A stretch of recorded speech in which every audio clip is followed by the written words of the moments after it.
WNST, Towson, Baltimore, and Baltimore Positive. All of our WNST crab cake tour stops brought to you by our friends at the Maryland Lottery. We're letting ourselves play. Got some Betty Boop's scratch offs. I'm going to be giving away Conrad's crabs on Wednesday. And of course, we're going to have some crabs, some crab cakes, getting ourselves ready for the NFL draft. All of it brought to you by our friends at Goodwill Industries, as well as Window Nation. Kind of interesting. Conrad's crabs. My next guest, last name is Conrad. So I didn't get that wrong. Dr. Jennifer Conrad joins us here to talk about something that's sort of near and dear to me.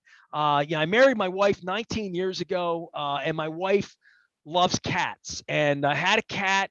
We got married, and then we didn't have a cat for about a dozen years and had this freedom.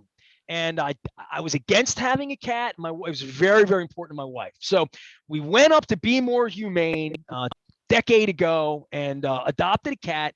Completely changed my life. Anybody that follows me on social media has followed the entire experiment. But the first cat we had was declawed. Our first cat was Kitty. We loved her. She's 5.5 years old when we adopted her. We lost her when she was 11 years old back in 2017. One of the great pains of my 53 years on the planet. And we readopted an 8-year-old kitten that we named Nala. We call her Boogie for short. She's in the other room napping right now. But along all of this, a law was passed here in Maryland last week. Jennifer Conrad is the founder and director of the Paw Project. She's out in California, but is here to talk about animals, our mutual love of animals and cats, as well as the new law here in Maryland that would make it against the law to have happened what happened to our first cat, which she was declawed in the front but not in the back. Jennifer, doctor, welcome. First off, welcome in as a fellow animal lover. We have Project Runways going on here this week at Pier 6. I want to give them some love. My friends at Wise Markets are doing Paws for Pets all month long, so I'll be promoting that as well.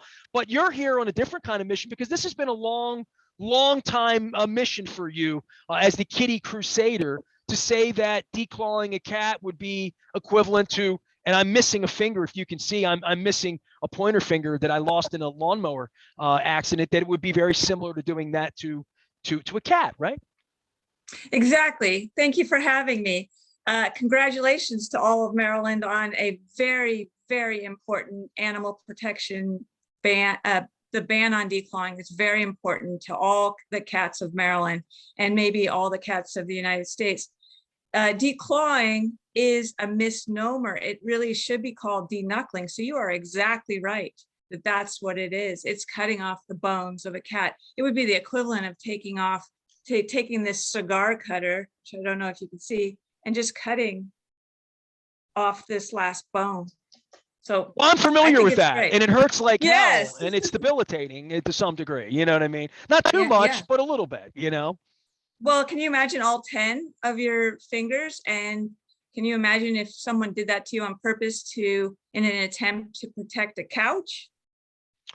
Yeah, I mean, we have scratching pads for our girl, and our little girl now has claws everywhere. And I will say to you, she's almost 5. She'll be 5 on my mother's birthday, August 3rd. And I don't think she scratched me 4 times in 5 years. She has never, and for people that have a thing about cats and mean cats and this portrayal of cats, probably in the same way that, all pit bulls are portrayed one way or breeds of animals are portrayed that way. Our cat is they're mirrors full of love, and she's never taken an aggressive stance with me in her life in 5 years, nothing but love. Sometimes she's a little aloof. She is a cat. And since we moved her out here with birds and all sorts of creatures that come to the windows out in the suburbs where we live now, it's a little different than living downtown. But the notion that anyone would hurt my girl would just freak me out. So if a veterinarian would have told me that this was what we'd be doing to a cat, there would never be a consideration of doing that. Exactly. And I think this is part of why this campaign is so important, is to protect people from making a mistake that they will always regret. Because declawing is a surgery. It's an amputation of 10 or more toes to protect couches. scratching is a normal cat behavior. And you know what the irony is that they're scratching your couch because they love you and they're trying to tell other cats, hey, this is my person. I'm marking this territory because it's my person. And then to return that with a amputation of their toes, it's horrible. So I think the legislation is so important because not only is it education, but it protects people from making such a huge mistake.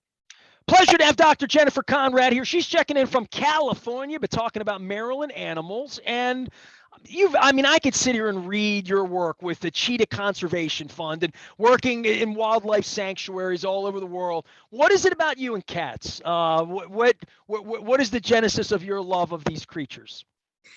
Well, I've always loved cats, but then when I became a veterinarian, I was like, oh, you know what's really fun? Big cats. Because you know how you want to, you know what cute aggression is when your cat is so cute, you want to squeeze it really hard. Well, can you imagine if you had a big cat, then you can really squeeze them even harder.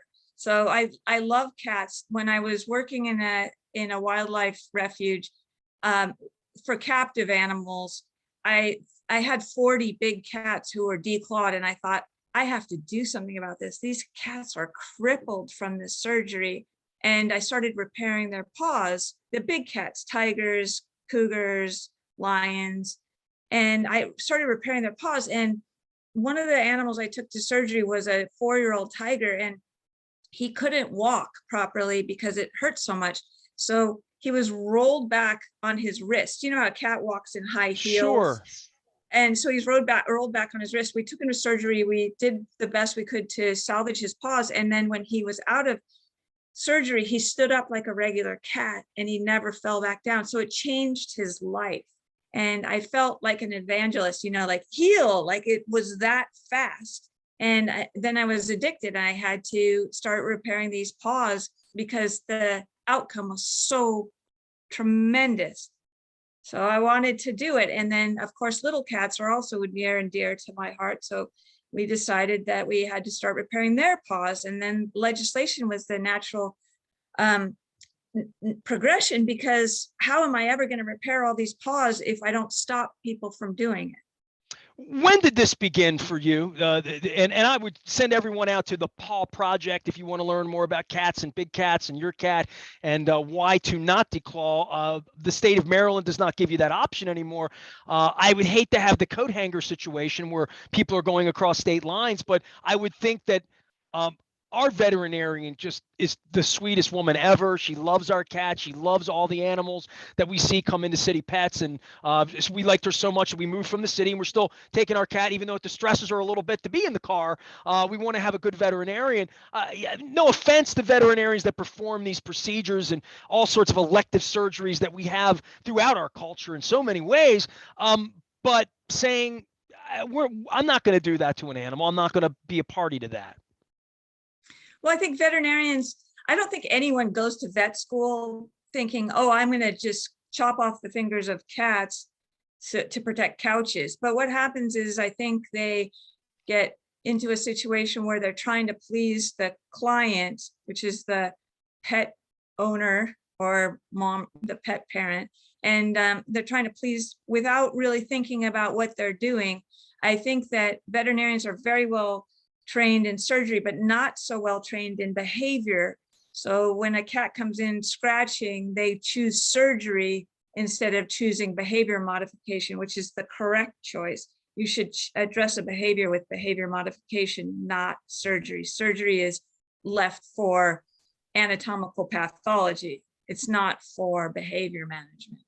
Dr. Jennifer Conrad is here from the Paw Project to talk about cats. And I would just say that my reticence about cats. I had a cat when I was younger, loved my cat. My cat's name was Poe, loved him to death, have old pictures, the whole deal.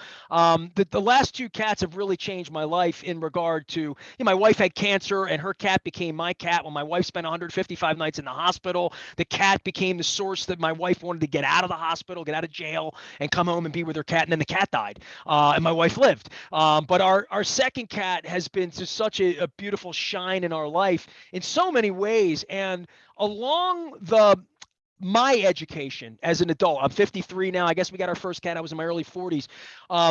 Television, Jackson Galaxy, books, understanding cat psychology to some degree, even though you never fully understand it, you're still guessing a little bit.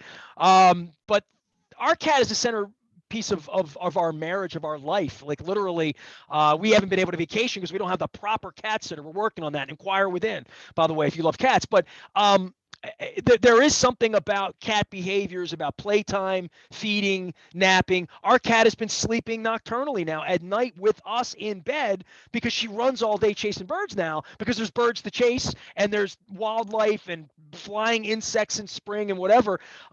But I would say this, the mirror thing is what I would say in the beginning, is that if you know enough that you want a cat or want an animal, and then to understand more about them, that cats aren't dogs and dogs aren't cats, and neither are people and neither are children, right?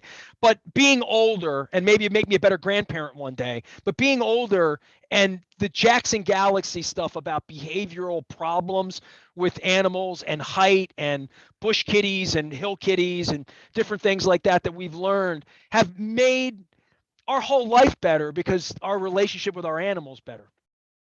I think that's true. And if you bring a cat into your home, you're bringing a wild animal into your home, but it's such an extraordinary presence in a house, and it really does fill the house with a soul. And I believe that we can adapt to their behaviors by giving them the proper scratching posts. And you have to realize that they're going to scratch. That's part of, we don't have that as humans. We don't have that, something that gives us such pleasure like that from scratching, but they do. And so if you change your home, modify your home, that you have proper scratching places for them and places where they're allowed to scratch, then you have this wonderful, wonderful animal who gets to express its natural behaviors in your home and enjoy each other, because they're fantastic animals. And I have to say that if you earn the love of a cat, you've really done something, because it's easier to earn the love of a dog. You know, you just open the treat pack and they're right there. They're like, oh yeah, I love you very much. But cats are more like, yeah, you're supposed to open the treats for me. That's your job. So I think that we can modify our homes and do the right thing for cats and not amputate their toes to protect couches. I tell you what, I'm going to share my screen right now, and I'm going to show you the damnedest thing, because I put this on my phone yesterday. My wife, about a year and a half ago, our cat was maybe two and a half. She had been seeing the hamster wheel, giant hamster wheel that cats can get on to exercise. And my wife, and I hope we can see this on the video, and I hopefully I can mute the sound here. But if you're watching, can you see this, Doc?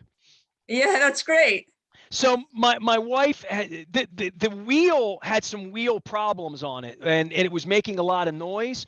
So my wife is an engineer by trade. She fixed it, and this is the cat's happiness that the wheel was. This is literally yesterday. Literally, we did this yesterday. So I just wanted to share that with you, let you know that we're good cat owners, and I appreciate you and appreciate you coming on Baltimore Positive, talking about a new Maryland law about declawing. Any advice or hints to people out there this spring? Yeah, I know during COVID, people picked up animals and then sadly discarded animals, and shelters were overrun in different ways. But just about, you've already made a hell of a pitch for a cat, but we're we're like-minded of all that. But a lot of times, my wife thinks we should get 3 cats or 4 cats, and I'm like, no, we got 1 cat. We're trying to get her adjusted or whatever. But just general information for people out there about their animals and about adopting. Well, thanks. It's really important to adopt an animal and not buy them, because there's so many animals who are waiting for homes that are, and we shouldn't create the market for people selling animals. We should be taking them out of the shelters where they're at risk of dying if they don't get adopted. Animals are wonderful to have in your home. They are friends with unconditional love for you. And I think that cats it's great to adopt 2 cats if you can, because if they are a bonded pair, then if you have to leave them, they have each other. But some cats want to live alone. Some cats don't mind other cats. But the important thing is to adopt them from a shelter not buy them. If you want to know about scratching, please visit pawproject.org. But if the most important thing is find out what the cat wants to scratch and mimic it with something they're allowed to scratch. So if they're scratching carpet, give them a carpet scratching post. If they're scratching the wooden legs of a table, give them a wooden scratching post near the table. This is how you deal with cats. It's really easy to do. You just have to look into it to make sure you're doing it right, but never ever use surgery as a way to deal with a behavior. Never ever declaw a cat. We're not going to allow that in the state of Maryland anymore. Thanks to good That's folks true. like you making that happen. Doc, appreciate you coming on. Thanks for your time today, your love for the animals. I'm out of pawproject.org right now looking at all the beautiful little kittens out on the front. My little girl's a calico, as you now see. So I didn't bring her on, but I brought her running on the wheel. And people, how many wheels is that common that these cats do wheels and take to them? Because my wife was worried we trained her with a little piece of shrimp, in the early days. She runs on it. She's so fit now. She's so she eats more than she's ever eaten because she just runs a lot. She runs more than an average cat. Right. Well, you have a calico. Nala is it. Most calicos are divas. So they have that presence because they know how pretty they are. And I think it's great that she was trained to the wheel because it's a great form of exercise and it makes them happy. And I think when making your cat happy is like the happiest thing you can do in your life because the cats deserve the best.